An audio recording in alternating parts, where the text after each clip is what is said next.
पिछले कुछ समय से दुनिया भर के स्कूली बच्चों पर हमलों का खतरा लगातार बढ़ता जा रहा है। हमारे देश में भी लगातार स्कूलों को बम से उड़ाने की धमकियां मिल रही हैं और ऐसा लगता है कि हमारे देश के स्कूल आतंकवादियों के निशाने पर आ गए हैं। आज ही पंजाब के मोहाली में 16 स्कूलों को ईमेल के जरिए बम से उड़ाने की धमकी दी गई।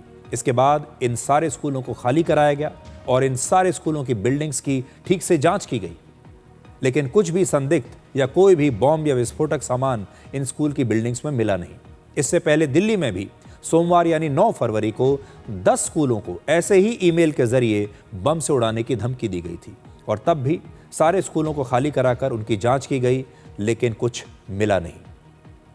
भारत के स्कूलों को लगातार इन धमकियों की वजह से स्कूली बच्चों पर बड़ा गहरा असर पड़ता है।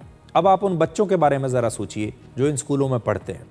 पिछले कुछ वर्षों से हमारे स्कूलों के जो हालात हैं वो वैसे भी सामान्य नहीं रहे हैं और अब भी सामान्य नहीं हो पा रहे। पहले कोविड आया, कोविड की वजह से स्कूलों को लंबे समय तक बंद करना पड़ा। हमारे जो बच्चे हैं वो अपने अपने घरों में कैद हो गए, घर से बाहर नहीं निकल सकते थे, स्कूल नहीं जा सकते थे, अपने साथ अपने स्कूल में क्लासमेट से मिल नहीं सकते थे। अब हर साल वायु प्रदूषण की वजह से भी स्कूलों को कई बार कई दिनों के लिए बंद करना पड़ता है।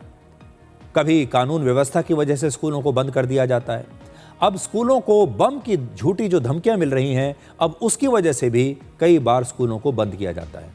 जब भी किसी स्कूल को किसी बॉम्ब हमले की धमकी मिलती है तो स्कूल खाली कराकर पुलिस आती है, बॉम्ब स्क्वाड आता है, फिर इसकी जांच की जाती है और बच्चों के पूरे दिन की पढ़ाई बर्बाद हो जाती है।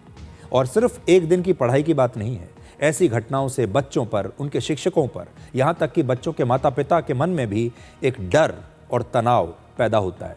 छोटे बच्चे अचानक स्कूल खाली कराने की स्थिति को समझ नहीं पाते और डर जाते हैं, जिसका उनके दिमाग पर गहरा असर होता है। इन बच्चों के माता पिता व्हाट्सएप और सोशल मीडिया ग्रुप्स पर अफवाहों और धमकियों से घबरा जाते हैं और बच्चा की सुरक्षा को लेकर हमेशा परेशान रहते हैं जब तक उनका बच्चा वापस ना आ जाए।